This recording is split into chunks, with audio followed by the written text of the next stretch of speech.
What's up, guys? Today we are going to take a topic which is one of the most used apps throughout the globe, and that is Google Maps. When you open Google Maps on your phone right now, pinch to zoom in.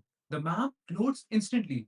A type of destination. It gives you a route in under a second.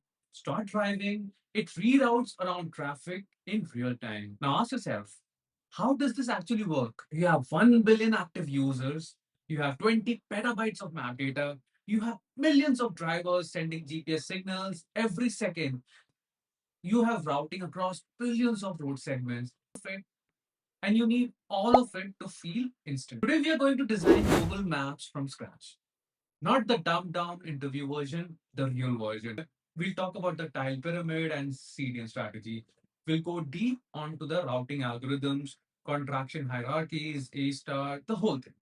We will walk through the real time traffic pipeline, which runs on Apache Flink. We will cover geospatial indexing, S2 geometry, Geohash, H3, and why Google chose S2. We will talk about the ETA machine learning model. And at the end, I will give you the questions a principal engineer would ask, the ones that most of the candidates miss out. So let's go. First, let's log down what this system actually does. Requirement one, display a map. Then render map tiles at a zoom level. From zoom level 0, the entire world is one tile, all the way to zoom 20. Individual buildings could be seen. Then requirement 2 is search for places, addresses, businesses, landmarks, POIs.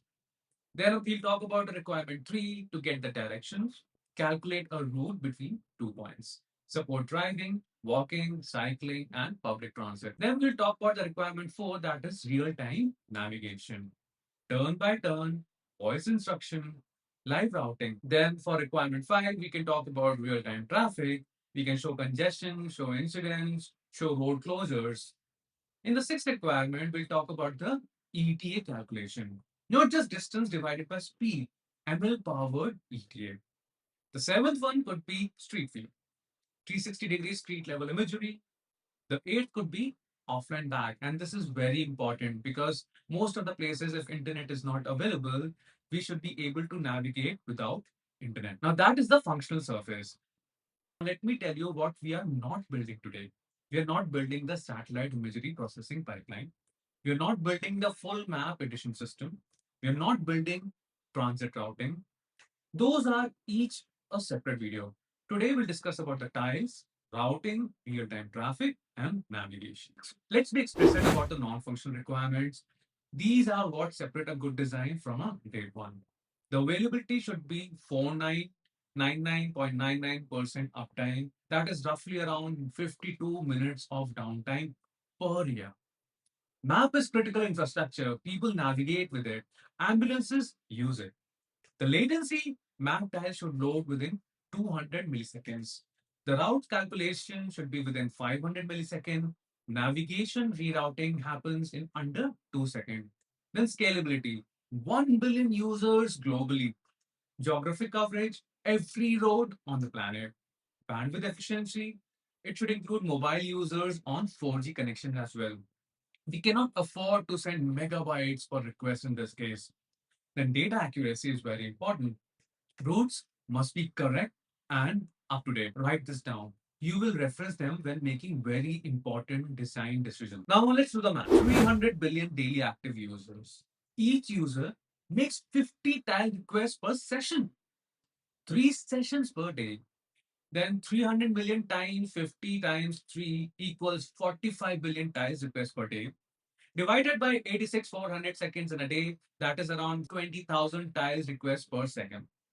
500,000 tile requests every second. Then route calculation, 500 million per day. Divide by 86,400 gives you roughly 5,800 route calculation per second. Location updates during navigation. Assume 50 million active users. Each sends one GPS update per second. That is 50 million location updates per second flowing into the system. Then the storage numbers, road network graphs, that takes about 5 terabytes, map tiles at zoom level, then 10 petabytes, satellite imagery, that is about 5 petabytes, Street View about 5 petabytes, POI data that is 500 gigabytes. The tile number is the one that dominates the design. 520,000 requests per second, you cannot serve that from a single origin server.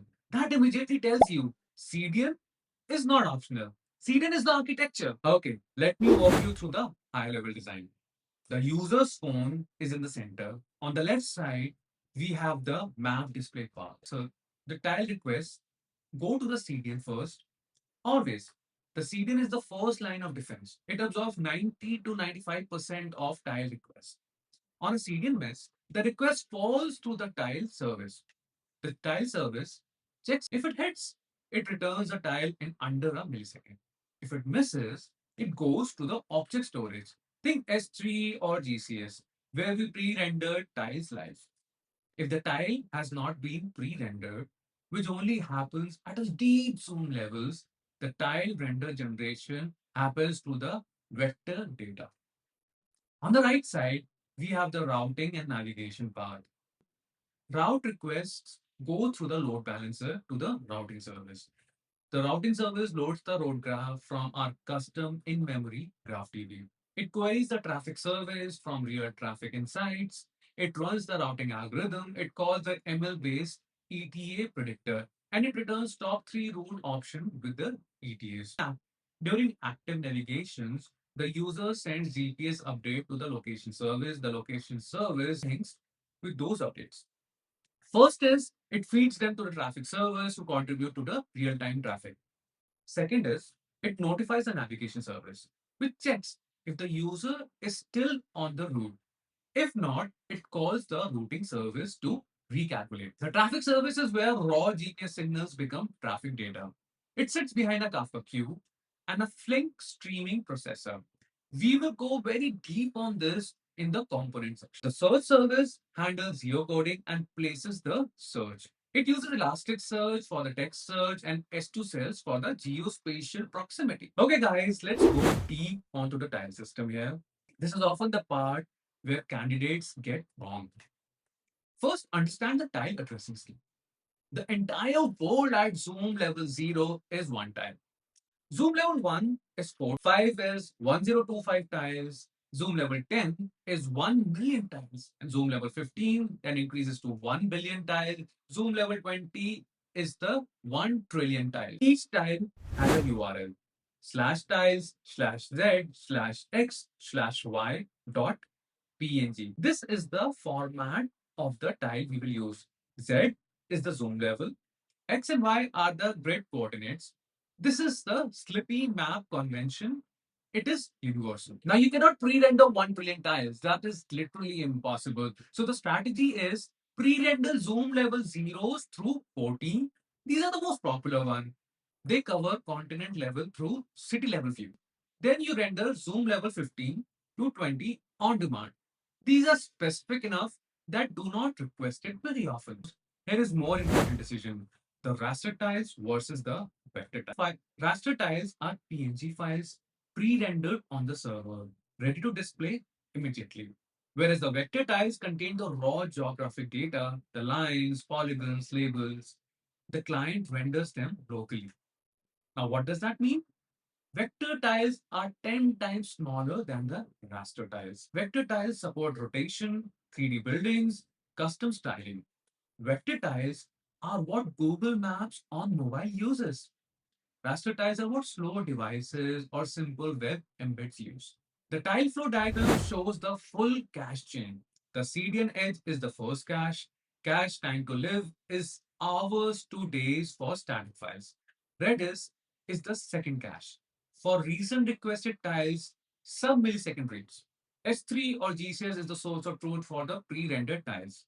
Only a cache mesh at every level do you go to the tile renderer. Then how do you handle 45 billion tile requests per day? You make sure 95% of them never leave the CDN. The tiles that most users request are city views, street views, major zoom levels. All of them are cached at CDN edges worldwide. An edge node in Singapore handles Singapore user. An edge in Frankfurt handles the European user. The original servers only see the tail, rare tiles, deep zoom, fresh map data. Now we will get into the most intellectually interesting part. How do you find the fastest route across a road network with billions of edges? Let's start with the naive approach, that is Dijkstra's algorithm. Dijkstra explores node in order of increasing distance from the sources. It works perfectly on small graphs, but the US road network has 58 million nodes and 131 million edges.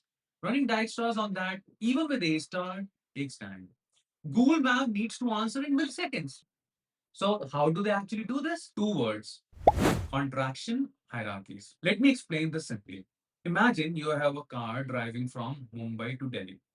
You do not navigate via every local road and alley. You get on the highway, you stay on the highway, then you exit near death. Contraction hierarchies codifies exactly this intuition. So here is how it works. Step one, rank every node in the graph by importance. Importance roughly means how many shortest paths pass through this node. A highway interchange is of highest importance. A residential clue they sat is low importance. Then step two, contract the low importance nodes. When you remove a node, you add shortcut edges between its neighbors. The shortcut says getting from A to C through B takes X times. You now skip B entirely. Then step three is build the contracted graph. Higher important nodes form a upper layer. Lower important nodes are only used for local routing. When you query a route from Mumbai to Delhi, you quickly climb up to the hierarchy to highway level nodes. You traverse the compressed highway graphs in milliseconds. You descend back to the local roads near Delhi. The total query time under 10 milliseconds for cross-country routes. Now there's a cost.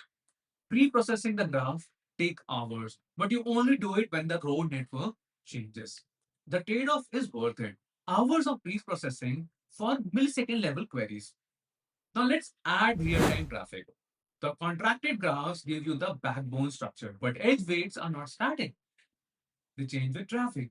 Every 30 seconds, the traffic service updates the speed on each road segment. The routing engine uses current speed kmh from the edge, not speed limit kmh. When traffic is heavy, the edge becomes more expensive. The algorithm routes around it.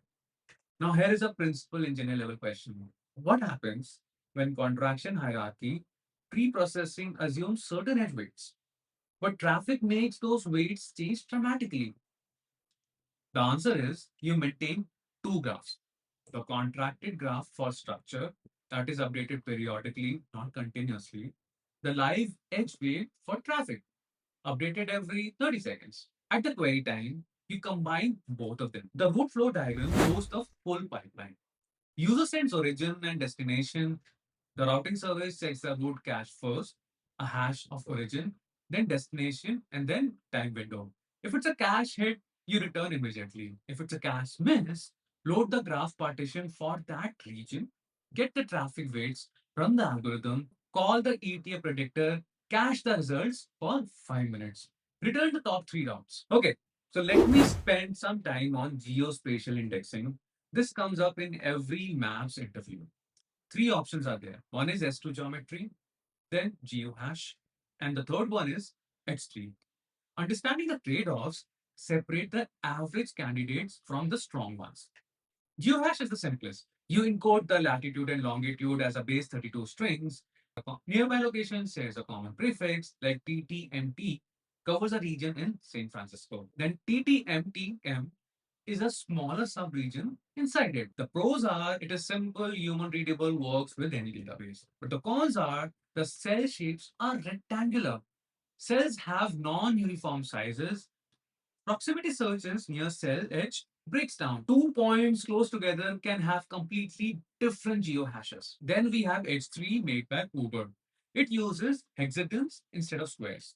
Hexagon have one major advantage is that every neighbor is equidistant from the center. With a square grid, diagonal neighbors away than the side neighbors. With hexagon, all six neighbors are the same distance.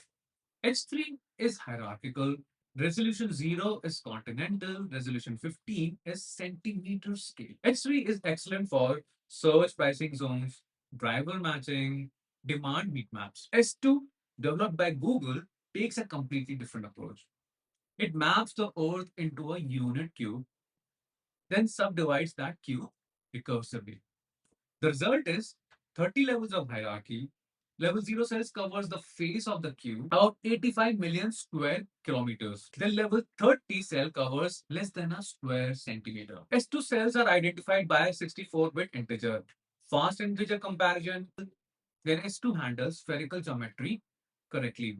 It accounts for the Earth's curvature. So why did Google Maps choose S2? The reason is, firstly, the hierarchy is clean and mathematically consistent. The second is the range queries are extremely fast. You can represent any geographical region as a small set of S2 cell IDs and query them as in integer ranges.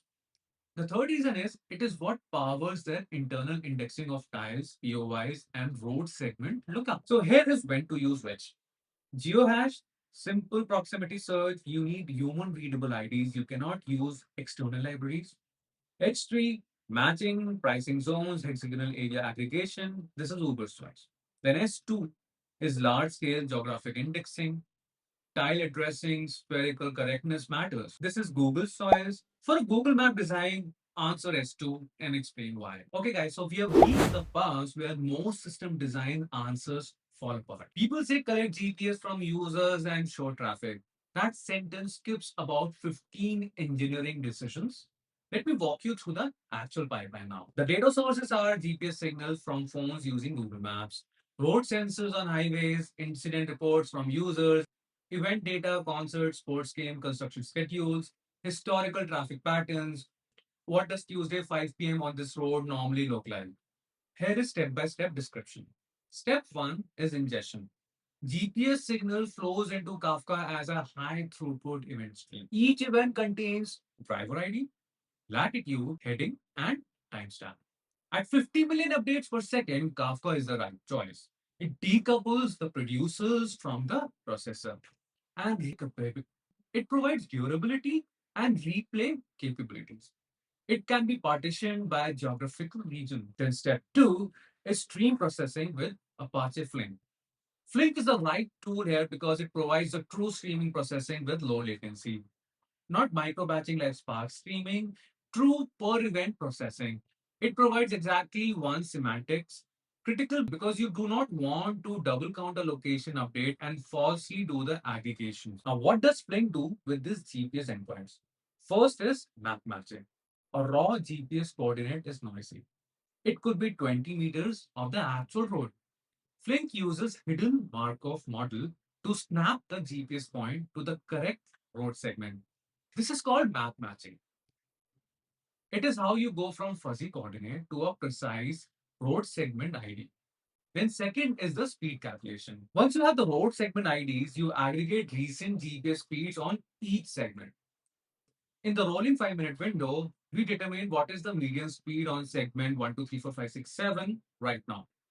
Compared to the free flow speed, the speed when there is no traffic, and then compute the congestional data. Is it free, moderate, heavy, or blocked? In the third part, we do incident detection.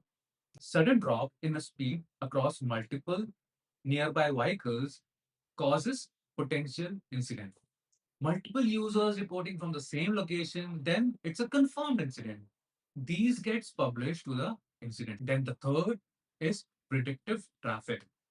The ML model is trained on years of historical data. Given the road segment, day of the week, time of the day, the weather, nearby events, the output is predicted traffic condition for the next 30 minutes. This is what powers if you leave now versus in 30-minute estimates. The output of Flink goes to three places. First is the real-time traffic DB in Redis. That is the current speed per segment. It has a TTL for a few minutes. Then we have historical DB in Cassandra. That is time series of the segment speed. It is used for ML training. Then the third one is graph edge weights. The road graph in the routing service picks up the updated weights every 30 seconds. One important optimization is sampling. You do not process every GPS update. Sample one update per user every 5 seconds. Aggregate by road segment, not by individual vehicle. This reduces the processing volume by 5x without meaningfully affecting the accuracy. Then we have the ETA machine learning model. Let me spend a few minutes on the ETA prediction. The naive approach would be distance divided by average speed equals time. That gives you an ETA that can be off by 30% on a business day. The real ETA model is a machine learning model.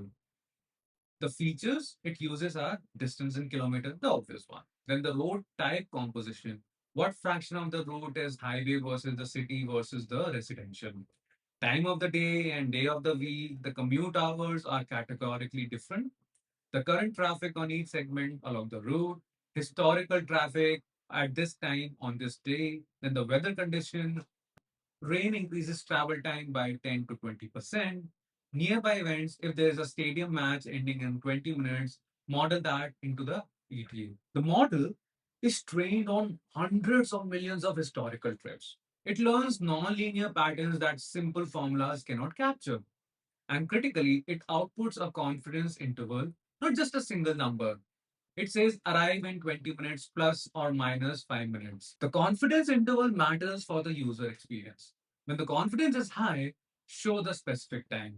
When the confidence is low, show a range. This is more honest and more useful. Okay, the next part is the hardest piece of the real time system perspective. That is the navigation service. Suppose the user is driving, their GPS updates every second. The navigation service needs to do three things very quickly. First is, am I still onto the planned route or did I miss a turn? Second is, does the traffic has changed significantly since I computed this route? The third is, if I'm off route or the traffic changed, what is the new optimal route? The connection between the mobile app and the navigation service is a WebSocket. Not STT calling, the WebSocket. Why is that? Because it is bidirectional, it is persistent, and it has low latency. The app sends GPS coordinates every second.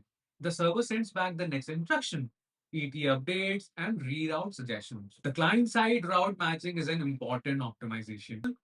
Instead of sending every GPS coordinate to the server, the app has the route geometry locally. It checks locally, am I within the 50 meters of the planned route or not? Only if the answer is no does it tell the servers. This reduces the load and reduces latency for the common case, which is staying on route. When rerouting is needed, the navigation service calls the routing service, but it does not recalculate from scratch. It sends the current location, current destination, current traffic conditions, and the existing route as a hint. The routing algorithm can often reuse the large portions of the original route. Okay, this is where I want to spend some serious time. If you're interviewing for a senior principal role, or you just want to think at that level, here are a few of the questions which will matter. The question one they can ask is what happens during a routing server failure? The naive answer is failover, spin up a new service. But the principal answer is more nuanced. The road graph is 5 terabytes loaded into memory. Reloading it takes several minutes. During that window, you either reject routing request or degrade to a pre-computed cache. The real Google solution is keep multiple servers per region with the graph preloaded. Use consistent hashing so any server can handle any request for that region. On failure, the remaining server pick up the load immediately. No reload is required in that case. Question two could be how do you handle the cross region? From Mumbai to Dubai crosses a regional boundaries. Each routing server only holds one region's graph. The answer is hierarchical routing and boundary contracts. Pre-compute the boundary nodes, the entry and exit points between the regions. At query time, route within origin region to the boundary, stitch to the destination region. The boundary costs are pre-computed and cached. Question three could be, how do you handle tail latency in routing? At P50 level, it might be 50 milliseconds, that great. But at P99 latency, the worst percentage of requests, it might be 800 milliseconds. Now, this is unacceptable for a navigation service. What causes the P99 spikes? The heavy traffic events creating new shortest paths that were not cached. Then the large traffic incidents invalidating many cached routes simultaneously. It could be graph recomputation for a region after a major road change. So the solution could be Pre-warm the cache during off-peak hours. Use timeout-based fallback. If the routing calls takes more than 300 milliseconds, return the cache route from 5 minutes ago. Degrade gracefully. Return a route without real-time traffic if the traffic service is very slow. Another question could be, how do you ensure map data freshness globally? The map changes, new roads open, buildings go up, businesses closes.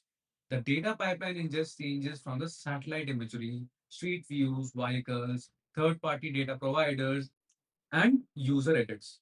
Now the changes go through a validation pipeline before publishing. The routing graph is updated by a blue-green deployment model. Prepare the new graph, validate it, and then swap the traffic. Then another question could be, what is your consistency model for traffic data?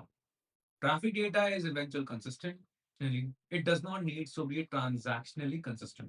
If my phone shows your road segment as moderate congestions, but yours shows heavy, that is fine. The system converges with seconds. But routing decisions, which route to take, should use the freshest traffic data available at the query time. This is read your rights from the current navigation session. All right. Now we are on the part which is the most critical and it is must for an interview. That is observability and monitoring. Real systems fail. Monitoring is how you find out before your users do. For the tile pipeline, you track CDN hit rate per region should be above 90%. If it drops, investigate it. Tile render latency, that is P50, P95, P99, tile storage error rate, CDN origin traffic volume. A sudden spikes means CDN caching broke. For the routing pipeline, route calculation, latency histogram, traffic data staleness, how old is the data the routing engine is using, cache hit rates for routes, error rate per route made, driving, walking, cycling. And for navigation, we can talk about reroute rate per user session. High reroute rate could mean bad traffic data or poor initial route. GPS drift rate, how often does the app need to snap back to the road? Navigation session abandonment rate. For traffic processing, Kafka consumer lag. If the Flink falls behind, traffic data goes stale. Map matching accuracy periodically validates against the ground truth. Then the Flink job restart. The frequent restarts tell there is a processing instability. Set the SLR alerts on the metrics that matter most to the users. Tile P95 above 500 milliseconds, it should wake someone up. The route calculation P95 above 2 seconds, this should wake someone up. Then navigation reroute taking more than 3 seconds. This should also wake someone up. All right, let's bring it all together. We designed Google Maps. The core insight driving every decision is this. At 1 billion user, you have to push data towards the user, pull computation away from the hot path. The tile system, 5 billion tile requests per day absorbed by CDN. Vector tiles for mobile, which are 10x smaller. The tile pyramid from 0 to 20, pre-render level 0 through 50, and on demand for the deeper zooms. Then the routing engine, do not use Dijkstra on a raw graph. Contraction hierarchies should pre-compute the shortcuts. Cross-country routes answered in under 10 milliseconds. Real-time traffic updates.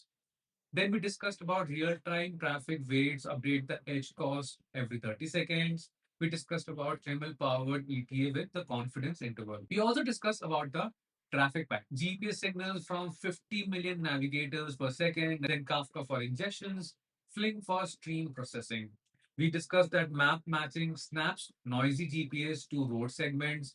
Redis is for real-time traffic, Cassandra for the historical patterns. The geospatial indexing, ST geometry for tile mapping, proximity search, and POI indexing, clean hierarchies, fair correct, and fast integer range queries. Then we discuss some of the principal engineer concerns.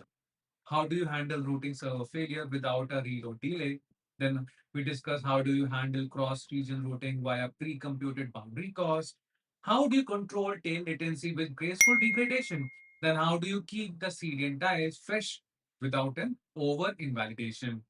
This is one of the most complex systems, but when you break it down layer by layer, tiles, routing, traffic, navigation, it becomes tractable.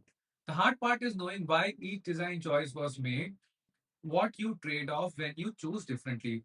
That's what we cover today. If you found this helpful, subscribe to Yoda Monk. Till then, see you in the next design.